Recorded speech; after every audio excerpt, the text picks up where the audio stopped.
in 5. All right, so today here again, we've got Mr. Bob Carrillo looking like he's going to have a chat between you, me, and the fence post and a couple other million people on YouTube. And Bob Carrillo, author, journalist, and sometimes curmudgeon of the Minnesotans. We need you, Bob, because you're speaking the truth to a bunch of folks who don't want to know about it. You're wearing a hat there, Bob. Are you kind of all hat and no cattle, or do you got a ranch out there we don't know about, the North 40?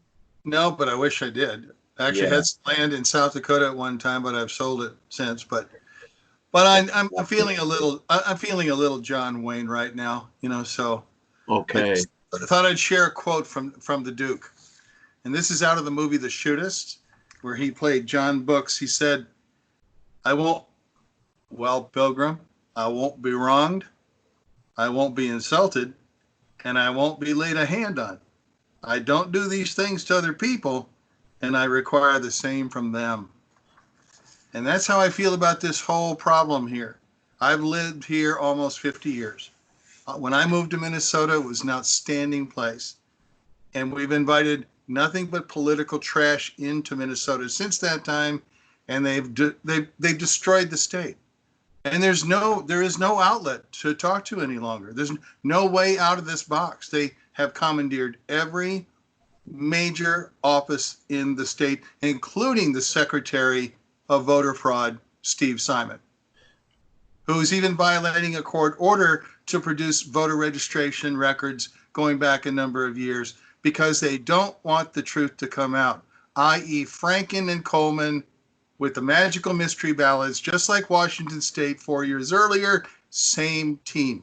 We have big problems in Minnesota. And voter fraud in Minnesota is an organized crime. There's no question about that in my mind. But Bob, now that we're coming up on a new election, have you noticed how many different government agencies and NGOs and nonprofits are sending out voter registration? I didn't know we were going to talk about this, but I received 2 different ballots. My parents each received 2 different absentee ballots for absentee voting. In my case, I got them from the county. By the way, in our county, there's 2 different sets of envelopes going to 2 different addresses being sent to Minnesota voters. And then in my case, my information was clearly provided to a leftist organization out of St. Paul to send me an invitation to apply for an absentee ballot. Well, in the last election, Keith Ellison was behind in the polls to Doug Wardlow. It's a miracle. He loses. Doug Wardlow loses. Ilhan Omar, when they were playing musical chairs in terms of, okay, you go to Congress. We'll use the same lawyer, by the way, and I'll become the attorney general. As the divorce attorney, right? No. Yeah, family that's right. That's exactly right. Court of divorce, from her brother. Yeah. Campaign finance violations, reporting violations in terms of money. But here's buildings in Minneapolis with many people registering to vote at the same building. No, it's worse than that. Yeah. They were shuttling people. It's worse than that. They were shuttling people from the Somali community to poll after poll after poll. And who's going to challenge somebody who walks in with a hijab or a burqa on? The answer is nobody. There would always be somebody there from the community to vouch for their identity to register on the spot on the day. Didn't they arrest one gentleman recently in Minneapolis who had voted 7 times? No. I dare to dream. This guy, he's a resident alien, can't vote, but he did. Right. 16 times. 16 times this boy voted, and he's a resident alien. He's not a citizen of the United States, but we would be suppressing his right to vote if we didn't allow that Somali to vote 17 times. Where did that case go, Wes? Nowhere. It just evaporates into the air like a horrible stench that floats up into the clouds. How many all this nonsense about there are 75 people from Somalia here, 100,000. They have no idea. The reason is because of the welfare fraud and the ultimate protection in Minnesota, secondary migration stampeding from other states. From Arizona, from Texas, from Arizona states, lost. Arizona lost 1/2 of its Somali population to Minnesota. They tracked them. So nobody has any idea how many people are actually here. I myself saw Arizona license plates up here at county offices with Somali ladies. Arizona license plates at a certain welfare office where you can get free housing, free meals, social assistance. But Arizona license plates. One man driving a car with 3 women. I wonder what that means. Bigamy? This is another problem here. In addition to child brides, you have people committing polygamy. Can you say Ilhan Omar? Got to clear your voice after you mention her name, brother, because that's some heavy-duty dirt. Makes me want to throw up. I mean, she married her brother, who happens to be gay. She married him anyway, just to get him into the country. Then she and the bruz, I call him the brusband, and the other husband, they attend North Dakota. I gotta write that down because I'm going to use that. The brusband. They attend North Dakota State University. They apply for FAFSA loans, all of them. They file tax returns as though they're all jointly married to Ilhan Noor Saeed Abdullah Hersi Omar, aka I don't know what her name is. Or 5 names, yeah, at least. Because she was filing tax returns. Representative Ilhan Omar was filing tax returns with at least 2 different husbands during the same fiscal years, is what we're saying. And they were overlapping marriages. Yeah. You know, I mean, you can't. It's like, who's on first, what's on second? I don't know third base. I have no idea. And who's on first, Bob? Who's on first? Who's that? Tamara's pitching. Don't worry about it. Well, if you wonder what we're talking about, folks, go to Abbott and Costello's Who's on First, What's on Second. You'll get it. But this is insane. We live in the insane lane now. So now we have voter fraud. And I challenge, if Steve Simon, the Secretary of State, i.e. voter fraud, if he disagrees with me, let's have a 2-hour session on air, unedited, and we'll have that dialogue, Steve. And his predecessor, conversation. Because you're not afraid to have that conversation about that community, right? I bumped into his predecessor, Mark Ritchie, at the DFL picnic 2 Septembers ago. He took one look at me and he was gone. The guy knows me from back in 2009 and 10.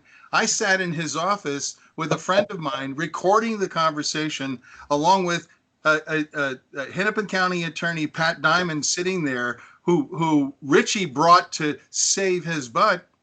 Didn't have a prayer. I had in this conversation was supposed to last an hour.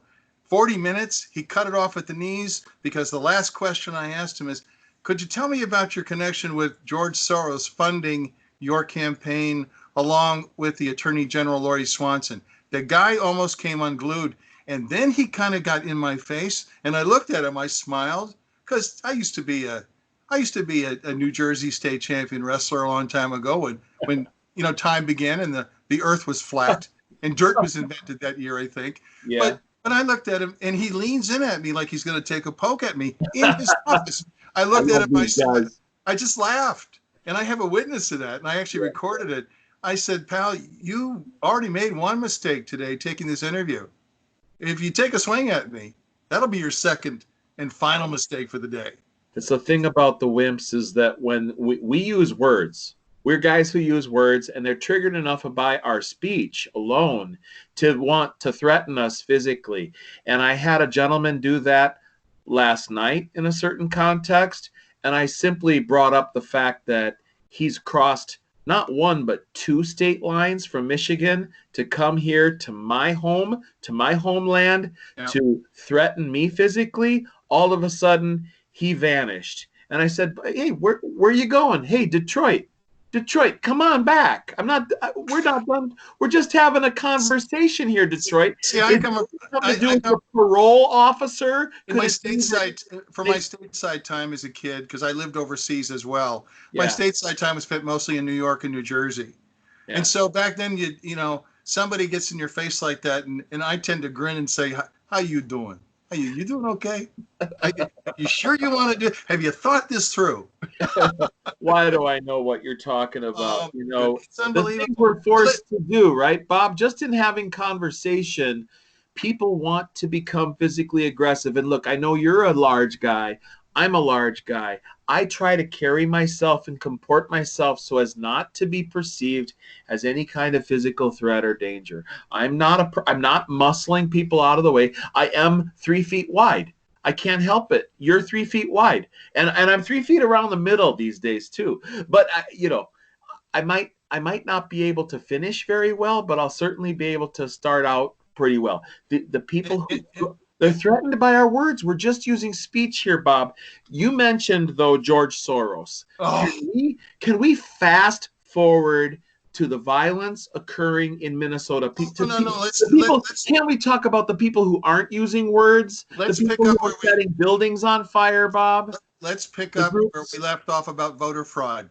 Okay. I exposed George Soros's program way back in the day in 2008, 9, and 10, when I discovered that Mark Ritchie, along with 3 others, so 4 secretaries of state candidates, were being funded by George Soros. Mark Ritchie in Minnesota was one of them. He featured their photographs on his website, the SOS Project, the Secretary of State Project. Wow. And he was proud. And the reason he did that, he was proud of it. Reason? Because he said, this is the cheapest money I ever spent. All you have to do is co-opt the Secretary of State's office, and we're in business. We've got it all locked. Well, now we have the Secretary of State's office locked up. And by the way, at the DFL picnic, when Mark Ritchie saw me, he kind of saw me at the other end, on the other side. I walked over, didn't let him know I was coming. I got up next to him and I said, how you doing, Mark? And just smiled. And I looked at the camera guy, and I looked back, and I saw a vapor trail. He was gone. It was hysterical. But the problems in Minnesota are systemic, and stupidity is endemic here in Minnesota. Systemic racism? Oh, I don't think so. I don't think so at all. I don't think so either. So we've got voter fraud. Now we have a governor who's corrupt and a goof. He should have stayed a high school social studies teacher. Even his daughter is providing intel on Twitter while the National Guard are here about a week and a half ago. To be clear, what he's referring to, for our audience who might not have heard the news, the daughter of the governor, Hope Walz, the state governor of Minnesota, provided information to rioters and protesters about the placement, the location, the timing of law enforcement officers. And Pete Hegseth, want to be clear about that this was all exposed in news sources. The governor's own daughter. Well, what about Ilhan Omar? Pete Hegseth, now with Fox News, who's from Minnesota, who now lives right near where I used to go to high school. He lives in Colts Neck, New Jersey now. But Pete Hegseth caught a screenshot and said, what the heck are you doing providing intel to these people? Well, that Twitter feed was cut off at the knees, but it's still there. We captured it. Yeah. This is under the heading, all of it, under the heading of too strange to believe. Bob, but it's true. What groups were working with the Murder Mayhem, shall we say burglary, larceny, and murder, BLM, which took place in Minneapolis, St. Paul? I understand, because you're closer to that area than I am. Lake Street is gone. University Avenue from the Capitol buildings, like the Frogtown area, which, by the way, we used to have a place south of the old Lake Street Bridge, which was a beautiful neighborhood back in the day. But also the whole of Snelling or University Avenue over toward the river, burned out building after burned out building. It looks like Mogadishu now. Well, that's what they've been trying to recreate here. So they're just about home free. I used to I ride a motorcycle. I used to go to the biker bars over right near the Cedar Riverside area, the Caboose, the Joint, Whiskey Junction, and so on. One of them's closed up permanently. My guess is the other two will shut down. Because if they don't shut down, it's going to be World War III over there this summer. Back to the lefties by the Lake Street area. I'm sure the Apple store is gone. Oh, boo-hoo. Well, right? it looks. I drove through there about a week ago or so. On my way back from Roseville, I was just out of morbid curiosity. It looks like bombed out Germany after World War II. It's just disgusting, and more is coming. And when Ellison and his team lose those court cases against those police officers, my prediction, mark my words, overcharging. Mr. Chauvin is likely to get involuntary manslaughter because nobody has seen all the video before he was handcuffed and when he was handcuffed and before he ended up wrestling with the two rookie officers. Oh, that was horrible. And they don't seem to have looked at the toxicology evidence either, which shows there was methamphetamine and fentanyl and apparently morphine mixed together in his blood. I don't even know what one of those drugs would do to me, thank God. The guy had enough designer chemicals in him to kill Seabiscuit, for goodness sakes. He was complaining prior to right after he's handcuffed, he's complaining about not being still resisting arrest, and he's still fighting with the police officers. I don't even want to. I don't want to get into that because I haven't done enough research into that. I'm going to admit, but whatever happened to him didn't warrant $55 million, $200 million worth of damage done to our Minnesota star communities in the Twin Cities area, and all the whole false narrative of manufacturing firm has already said we're out of here, we're going. And you know what? Just like Electrolux in St. Cloud, gone. Other businesses are going to close shop, fold tent, and they're going to beat feet out of the state of Minnesota. In the last 5 years, Minnesota has, and we're only 5.5 million people here. We've lost, and we're about population neutral. Reason? The stampede out of the productive class and the stampede in of the parasitic class. So what we have now is we have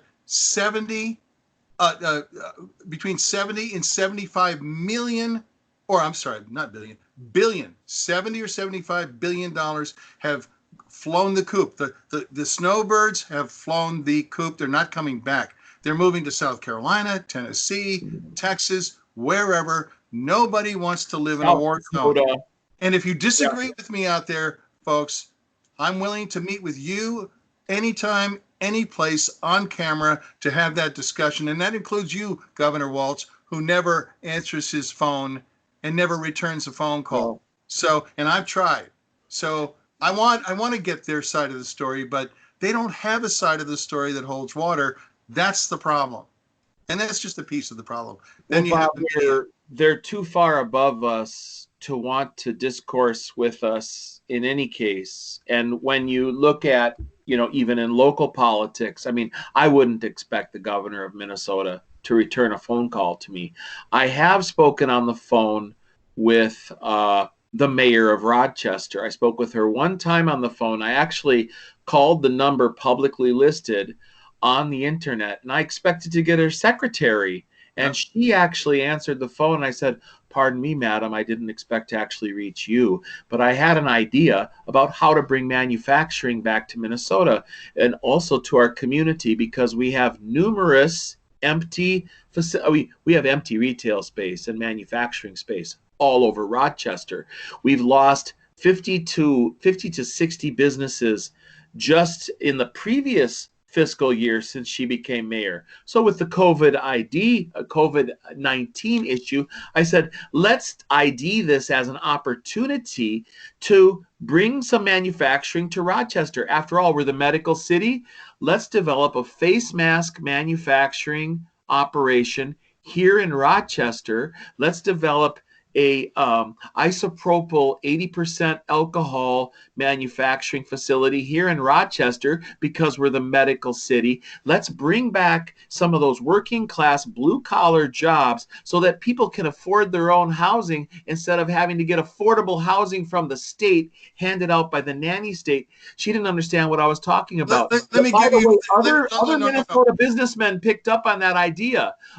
The pillow guy picked up on that idea right away, and I could have brought that to Rochester. Okay, I could have brought that right. Let me guess. Kym Norton's response was, "Oh, Yeah. Oh, well, thank you. That's very interesting. And okay, we actually have a person who's in charge of those types of conversations. And then she gave me a name and a number. And I called the number 2 or 3 times. I left a couple messages, zero response. We I've have listened to. an I've empty listened. I've retail watched. space and manufacturing space in Rochester, and they're not interested in bringing businesses here. I have watched and listened to some of her presentations, and I'm thinking to myself as I'm listening, painfully, I'm thinking, what are you, 2?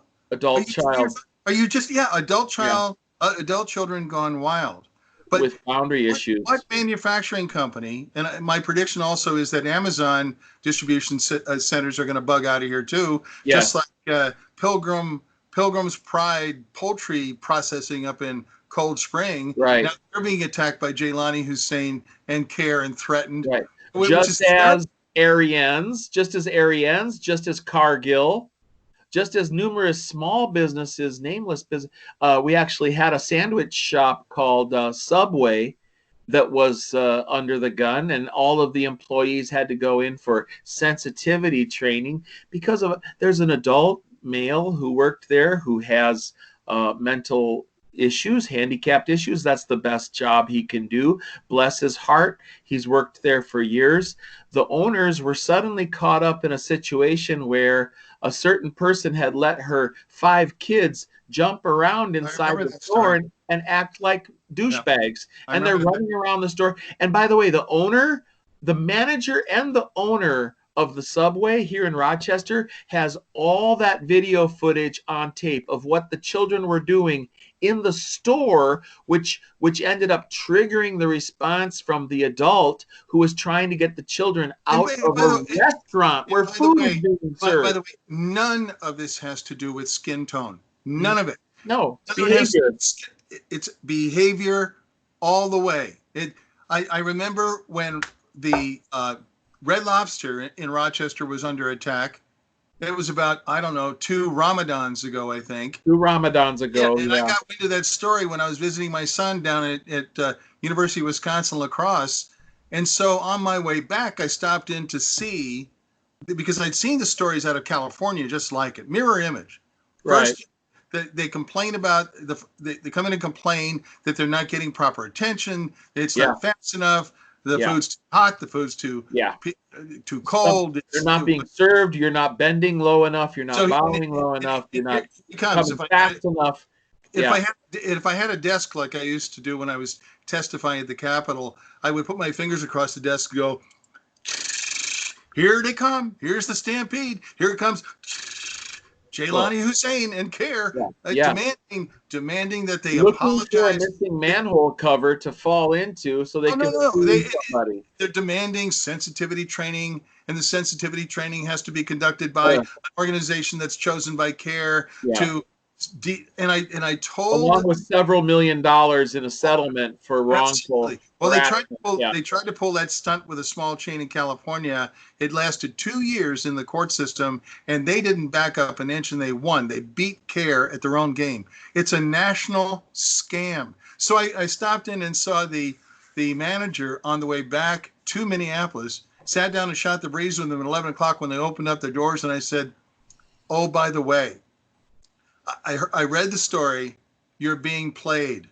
You're being had, scammed. He said, well, what do you mean? I explained. He said, well, I said, this is the same week where they got the bacon on the mosque doorstep caper going on.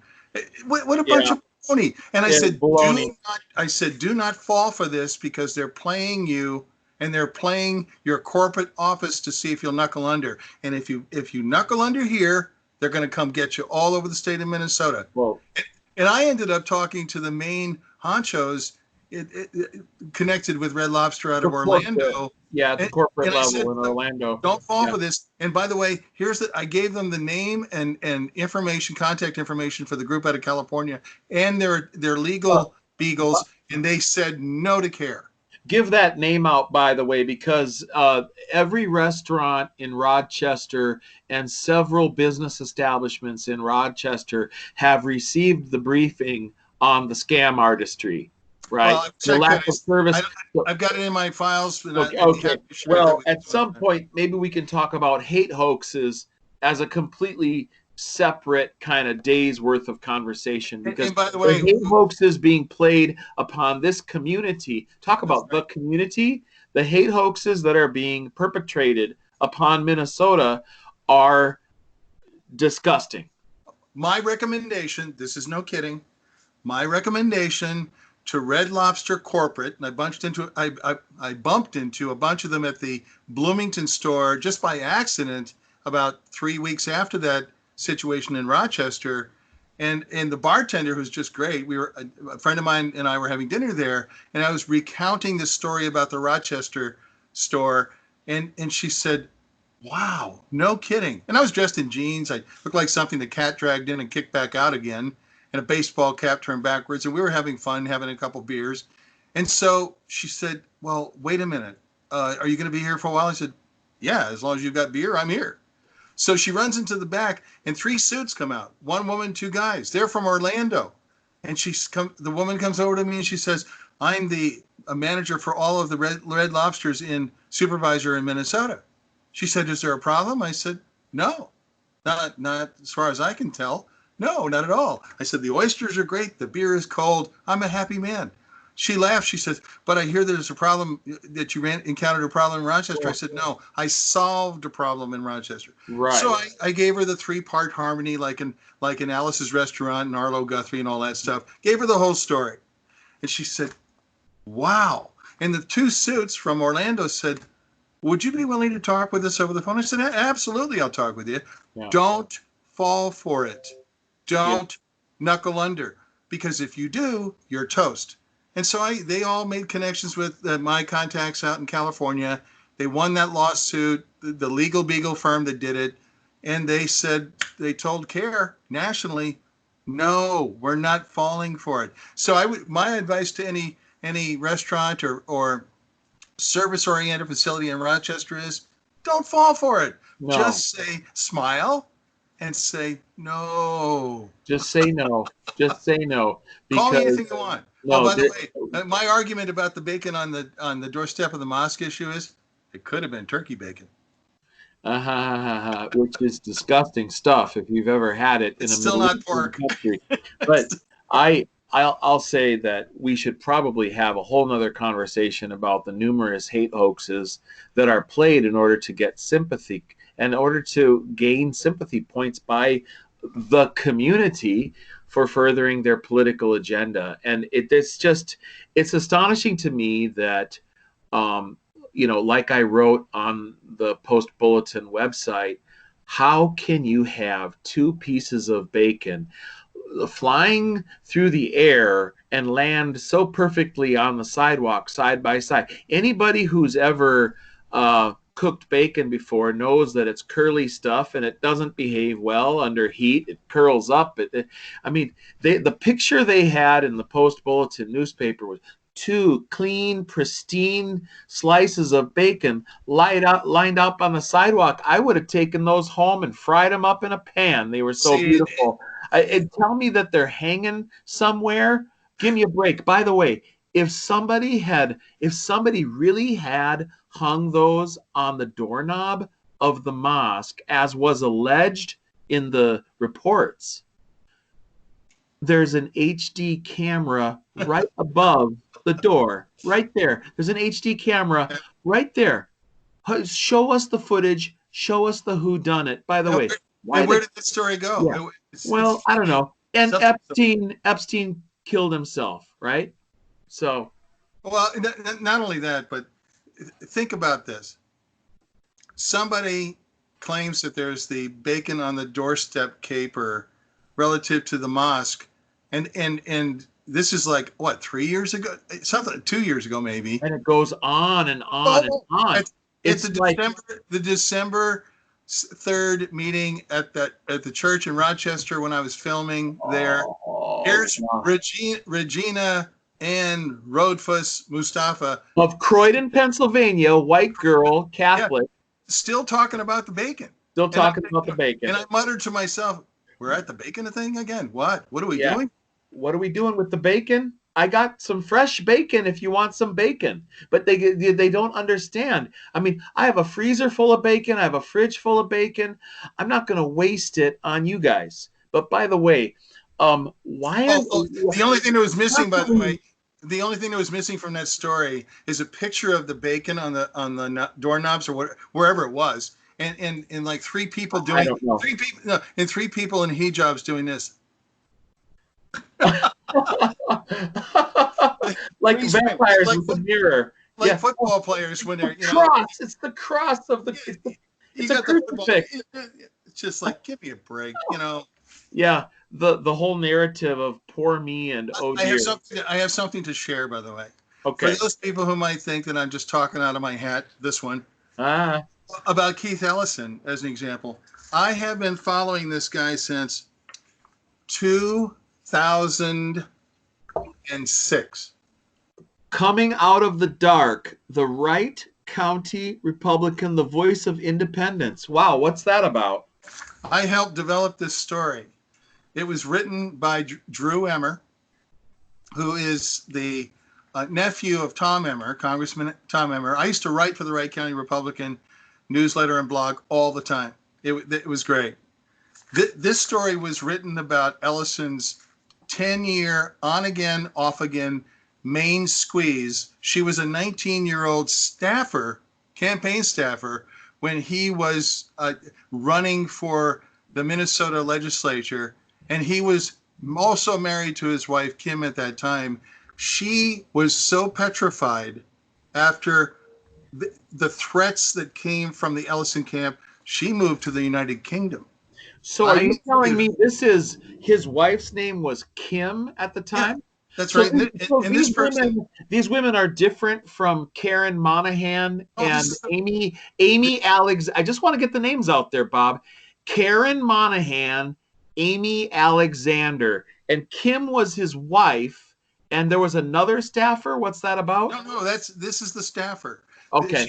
She was 19 years old, and his staffer when they met, and he started fooling around with her for 10 years. In fact, for a while, he owned the state record for the most unpaid parking tickets in front of her house. And he still, and she filed a police report that nobody would follow up on. So this story was the end result of it in 2006. So this guy's got a past.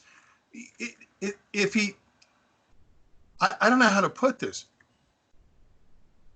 I can't think of one redeeming quality for this individual. He's the most deplorable, one of the most deplorable people outside of Ilhan Omar. Deplorable is an honorable word, Bob. Deplorable is now an honorable thing to be. How about foul and disgusting? How about just a matter of public record? The guy is he's a scum.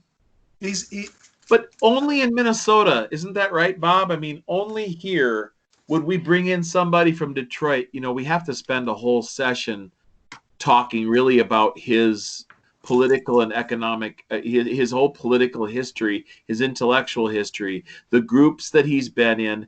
I mean, we have got some information on him, 4 or 5 pages of information on Keith Ellison that we could run through. And only in Minnesota would our journalists fail us. Our news media failed us. And they knew all about this guy.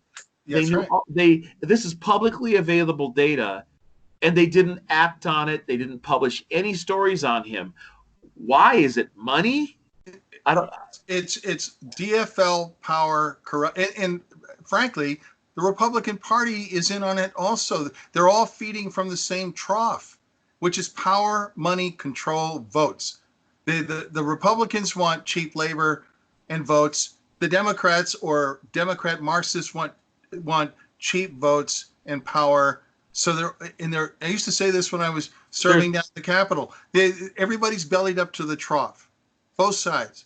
There's a confluence of interests in that the business community, the conservatives, the Republicans thought this was going to work out for them because they would have access to cheap labor being parachuted into Minnesota from East Africa to do replacement of American workers, Well, right?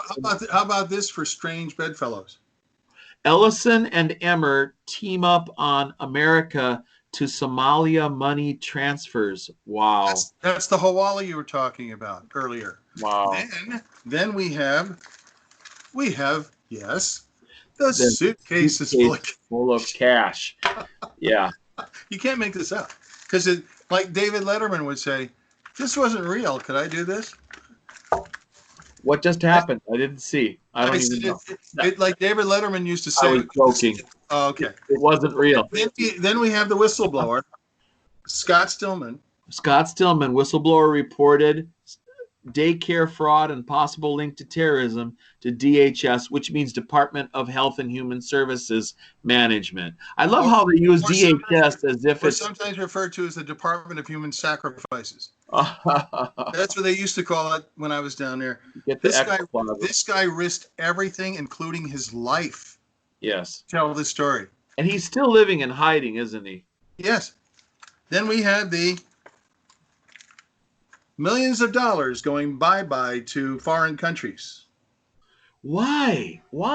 Because we're stupid and we're corrupt. We let it happen. It's stupid. Daycares without children.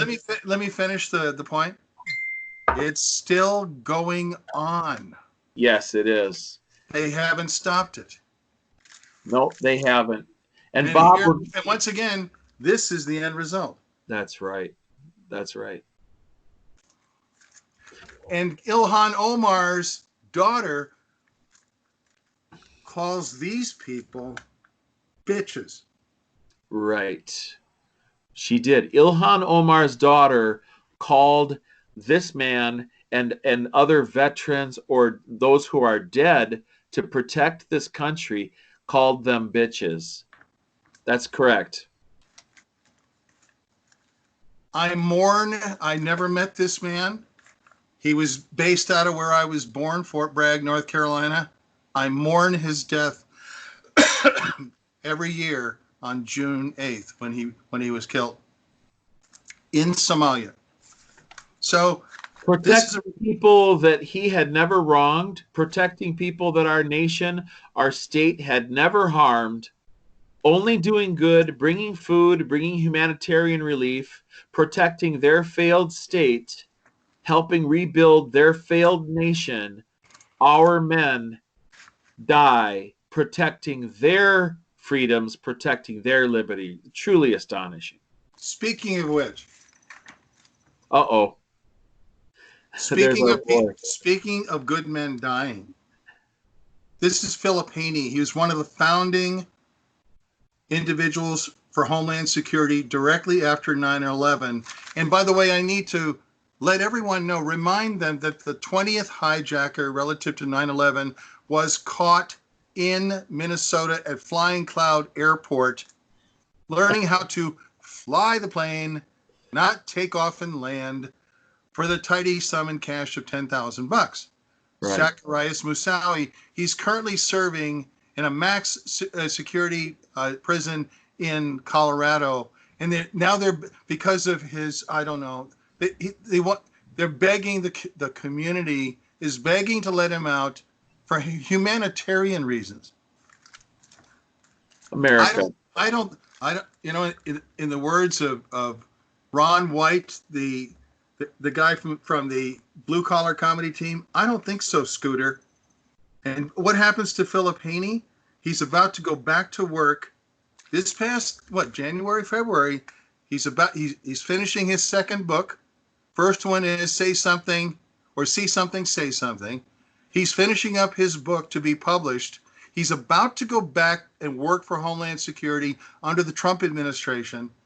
And it's a miracle from hell. He commits suicide by a shotgun blast to his chest.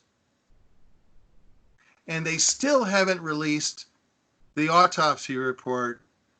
We're still waiting for the report. Right. Because this is like Vince Foster with the Clintons, who he ended up on the railroad tracks or something, and another one got shot and committed suicide by being shot twice in the back of the head. This man did not kill himself. Not that kind of guy. Tough bird, smart guy.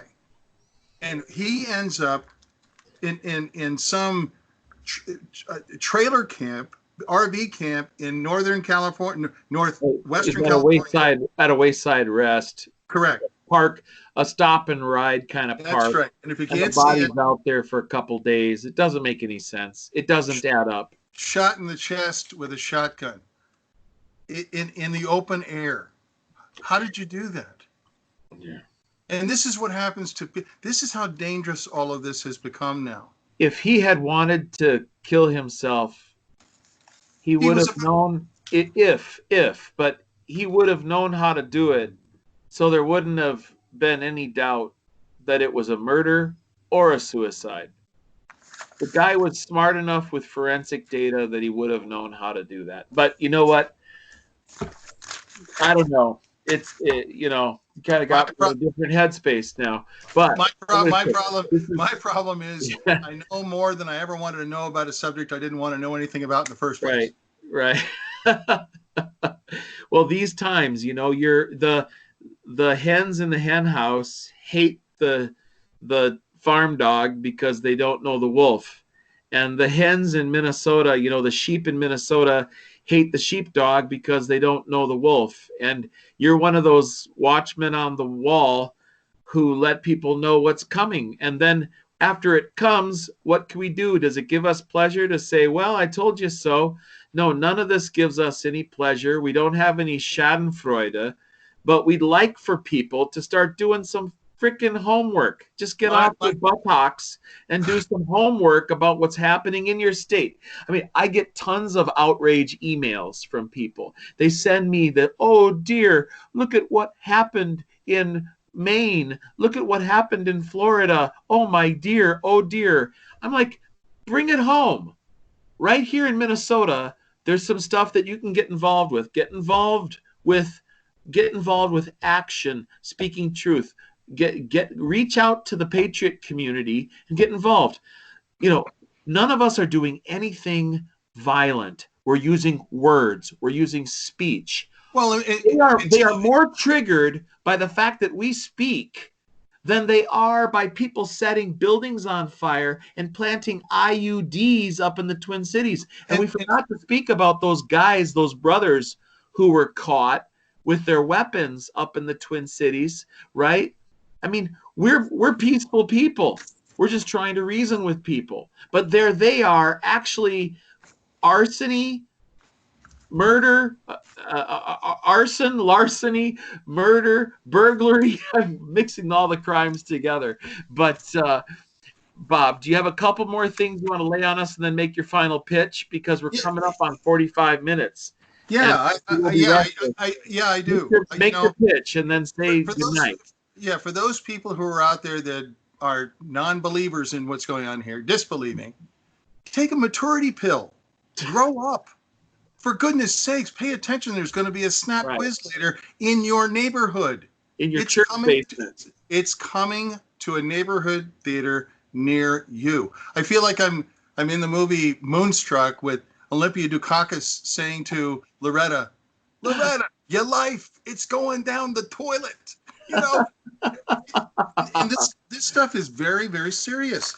I mean, when you got a couple of guys that come up here from Texas, and I'll find it here shortly, and they're not Somali. We did have Texas plates on Islamist vehicles here in Rochester in the last 2 weeks. We had a lot of characters in Rochester around the time of the demonstrations, and no one has fully explained to my satisfaction why we were put in curfew, why the citizens of Rochester were put in lockdown when God knows who was in our community cooperating with setting up a peaceful protest. We don't know the names of those groups. We don't know the names of those individuals. and no one can explain why all of these out-of-state vehicles were trolling around Rochester. In the words of Ricky Ricardo, explain it to me, Lucy. Tell me how this happens. 3 Minnesota Muslim released despite grenade bomb materials found. Hold it up a little higher so we can see their beautiful mug shots. Those guys, aren't they lovely? Aren't they handsome? They're brothers. They came up. One came up from Texas, then the other one came up from Texas. One got caught with a handgun in December, illegal. Somehow he managed to get out in the street again, so that in the spring, he and his other brother got caught in North Minneapolis in a van. Unlike the van down by the river, they get caught in a van with an AK-47, multiple handguns, ammunition, IUDs, drone parts, and hand grenades. My question is, where are they now? Where are they now? And where did they come from? Were we ever told where they were from? No, they look like they're from Bosnia or someplace. But and by the way, if you ever see this, I attended this lovely presentation at the Minnesota History Center. Jaylani Hussein will never forget our exchange. If you ever see that smiling face, Islam 101 talk with Jaylani Hussein, in which he'll discuss the 5 pillars of Islam, right? Yes. And boring. He was promoting. Heard it all before. No. It gets better. He was promoting the featured person in his PowerPoint presentation. Oh, lovely. Yeah. Lovely. Linda Sarsour, the cockroach, yes. Along with, and Keith, AKL, Hakeem Muhammad, Ellison. Hakeem, Muhammad, Muhammad, yeah. Whatever. This guy was promoting her as he's schmoozing with the audience of Minnesotans about how lovely it was when he first came to Minnesota and he was introduced to ice cream cones. And gosh, the winters, and we got used to it, and it's been so lovely here. And could you please pass the hot dish? What? Smooth ice cream, really? We never deserved this. When he was introduced to ice cream cones, he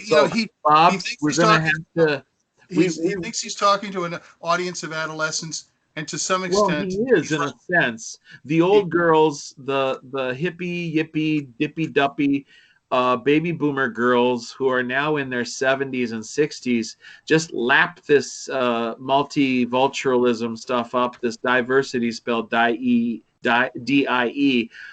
for diversity. They lap this stuff up, and I think we need to do some further research and have another session yet on the groups in Minnesota. I'd like to dig down at some point and talk about the actual nonprofits, the Soros-funded NGOs, the groups, and call them out name by name. So we've mentioned a few. Start with Isaiah MN. Yes, Isaiah MN and their sister group, Minnesota Rise Up. Isn't it Minnesota Rise Up? That's right. Let me tell you something I haven't mentioned to you before. So just a while ago, a few weeks before the riots in Minnesota, I started receiving text messages from a group, and I was kind of teasing them with responses like, tell me more, kind of keeping it general, right? Turns out they're a racially motivated group that's trying to blame white people for the spread of coronavirus in their community, the community of Black bodies and brown bodies, and how coronavirus is inadvertently, impacting the African American community, and they want me to do phone calls, and they want me to go to a website, look at a script, and call people to fundraise. Well, it turns out I found out they are a sister group of Isaiah, Minnesota, and they were obviously given people's phone numbers based on, I've done some tracking of DFL Democrat groups. I've been, actually tracking some public meetings, and I signed up on some sign-up sheets, so I actually get some junk. The DFL is sharing phone lists, names, email addresses with other groups in Minnesota for fundraising purposes and political pressure purposes. And we could talk at some point too about how these political groups have access to churches, and they have political pressure meetings. They have leadership council meetings at churches. So they're actually using the IRS tax exempt status, the 501c3 status of the churches to do political pressure on elected officials and to run candidates. Creating themselves or fashioning themselves in a phony way as a nonprofit like Unite Cloud or Isaiah MN. Indivisibles. And Isaiah MN putting up this hit piece, and every one of the people on this list with their faces blacked out like they're criminals are good, decent Minnesotans who are being subjected to being called racists, Islamophobes, a white supremacist. Right. The list goes on. Well, let's notice the common denominator between all the men and women on that page is the fact that they are white, as identified as white by these new Minnesotans who claim that they're being so targeted. Those new Minnesotans from East Africa who claim that they're under the gun somehow. And literally nobody is harming them.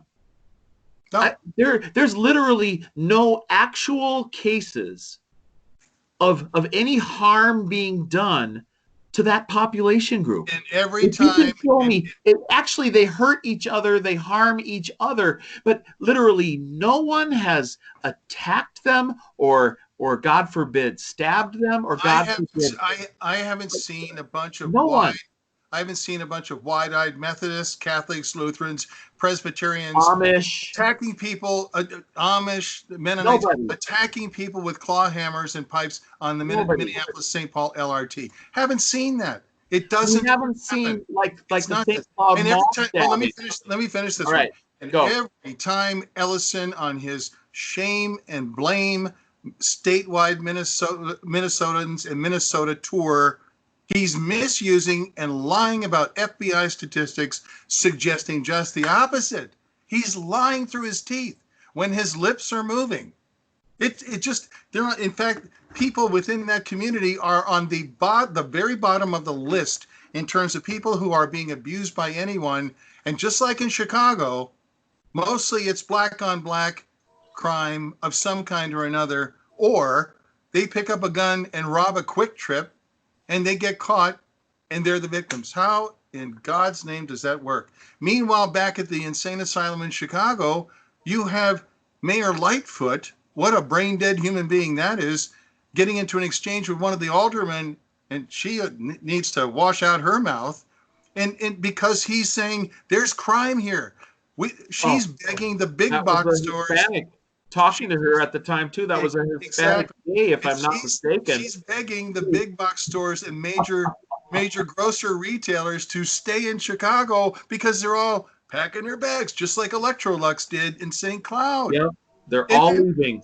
Walmarts are leaving. Targets are leaving. They're not coming back. Yeah, and 24 Targets were shut down in Minnesota during that whole uprising. 24 of them. A number of them will reopen. Some of them will not. My message to Minnesotans is the following. Nobody stays in a war zone for very long. And if we become the next Detroit, where there's nothing left, it'll take decades, if ever, to rebuild this place. Period. And there'll be nothing left. And nobody else wants to pay for it. Jacob Frey's asking for federal dollars now. Let him rot. He let the city burn. Nero needs to rebuild it himself. Bob, just say a 30-second plug for your social media and we'll call it a day. Okay, where can people find you? Your writing. I'm not handing out my Facebook page. I'm not doing that. Okay, on the QT then. We're good. Yeah. Sorry, I can't. No, understood. We want to say when Keith Ellison, the day that Keith Ellison was sworn into office, I got off Facebook using my own name. I said, I don't, Yeah. I don't think so. Well, after this one, if we don't hang separately, we shall surely hang together. But what we've done And is don't that call me our Shirley. words are Don't call me triggering Shirley. because, huh? We're Don't speaking. call me Shirley. We're speaking the truth, though, which is hard it's pure poison for some, right? And Bob, thank you very much. And, this has been a tremendous pleasure, a high energy, high information. I don't think most Minnesotans have the stomach for it. Like my dad, the drill instructor, post World War II, post Korea War combat veteran, and then afterwards with the NYPD Special Investigations Unit officer used to say, "Don't tell," and this is going to hurt like crazy Minnesotans. Don't tell me how you feel. I don't care how you feel. It's irrelevant. Tell me what you know and what you think. Tell me that. And I'm asking people in Minnesota just to reason, think. The law is reason free. It's a quote from Aristotle. Yeah. Well, I'm sorry. No, I forgot. We'll look it up. We'll have it ready for next time. I'll come back with Bob, another